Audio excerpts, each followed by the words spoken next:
헌법재판소는 변론을 재개하라.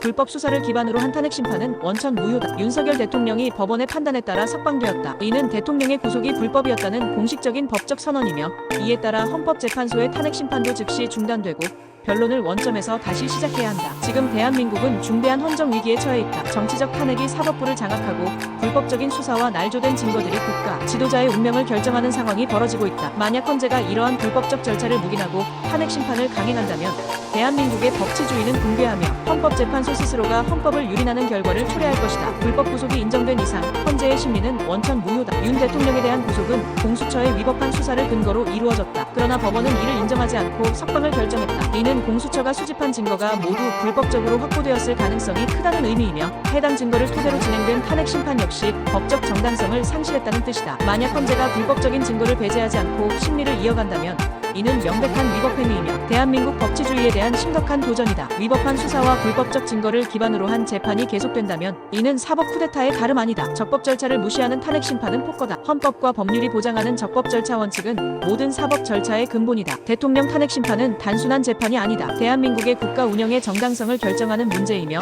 법적 절차 하나하나가 철저히 검토되어야 한다. 그러나 현재 헌재가 진행하는 심리는 정치적 일정에 따라 졸속으로 추진되고 있다. 증거의 적법성조차 제대로 검토하지 않은 채 탄핵을 서둘러 마무리하려는 것은 명백한 법치 파괴 행위다. 불법적으로 수집된 증거를 토대로 한 탄핵은 원천적으로 무효이며, 이를 바로잡지 않는다면 헌재는 대한민국 헌법의 수호자가 아니라 법치 파괴의 공범이 될 것이다. 편향된 헌재가 대한민국을 파괴할 것인가? 헌법재판소는 국민의 신뢰 속에서만 존재할 수 있다. 하지만 최근 일부 헌재 재판관들의 이념적 편향성과 특정 정치 세력에 대한 노골적인 편들기가 도마 위에 오르고 있다. 헌재는 지금 중대한 선택의 기로에 서 있다. 불법적으로 수집된 증거를 인정하고 탄핵 심판을 강행하여 대한민국 법치주의를 파괴할 것인가? 아니면 원점에서 변론을 재개하고 적법한 증거와 공정한 절차를 통해 헌정 질서를 바로잡을 것인가? 헌재가 변론을 재개하지 않는다면 이는 헌법재판소 스스로가 정치적 도구로 전락했다는 것을 인정하는 것이다. 법과 정의를 지키겠다는 최소한의 양심이 있다면 지금 당장 변론을 재개하고 위법한 증거를 모두 배제해야 한다. 변론 재개 없이는 탄핵 심판도 무효다. 국민은 헌재가 어떤 선택을 하는지 지켜보고 있다. 헌재가 만약 불법 수사를 기반으로 탄핵을 강행한다면 이는 대한민국의 헌정사에 씻을 수 없는 오점을 남기게 될 것이다. 지금 당장 탄핵 심판의 변론을 재개하라. 불법적인 증거를 철저히 걸러내고 위법한 절차를 바로잡아라. 그렇지 않다면 헌법재판소는 더 이상 대한민국의 헌법을 수호하는 기관이 아니라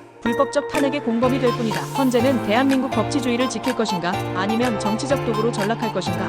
선택은 오직 헌법재판소에 달려있다.